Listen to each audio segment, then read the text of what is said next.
Actually, a lot of what I find interesting about a lot of art or music is actually what you don't do rather than what you do. Because it's always quite easy to sort of like display power.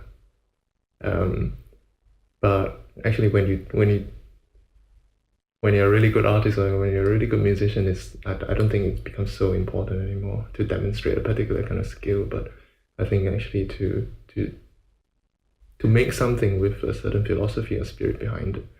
And I think this is also true in football, for example. It's how you play the game, what's the spirit or the attitude that you approach it, other than, I guess, just winning the game.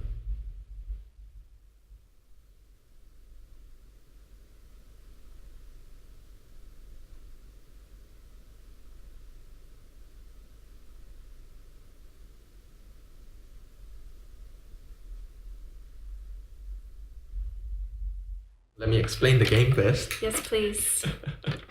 It's quite simple. You're just supposed to get this ball through these obstacle courses all the way here. And then there are obviously different points for, so it's just about finding the right rhythm.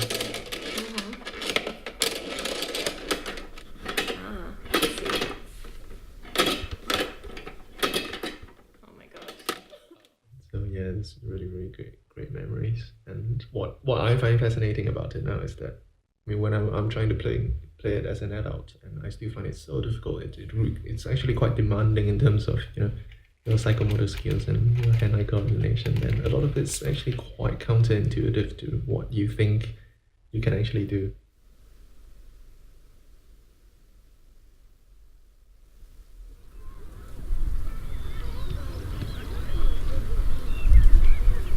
I'm interested actually in a lot of experimental music or conceptual art, and a lot of it comes down to distilling something to its essence. For example, if you talk about experimental music, it comes from experiments, and in terms of scientific experiments, it's always about isolating certain variables. So you need to keep many things constant, but at the same time, you need to control them and just have this variable that you can test and look at the results. And maybe that's how I think tempo is sort of interesting to me, because going there is always an experience about trying to focus on certain things. The other thing about Tempelhof is that there are actually interesting sounds wherever you are.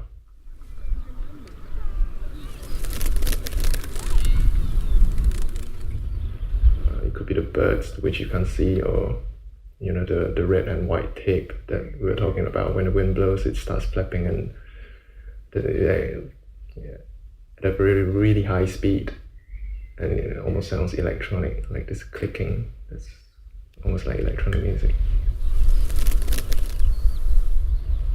Most of them are just accidental sounds, which you couldn't even get if you wanted, unless, for example, if there's wind or something. So a lot of it depends on the elements, a lot of it depends on chance, and maybe that's also part of the attraction, I think.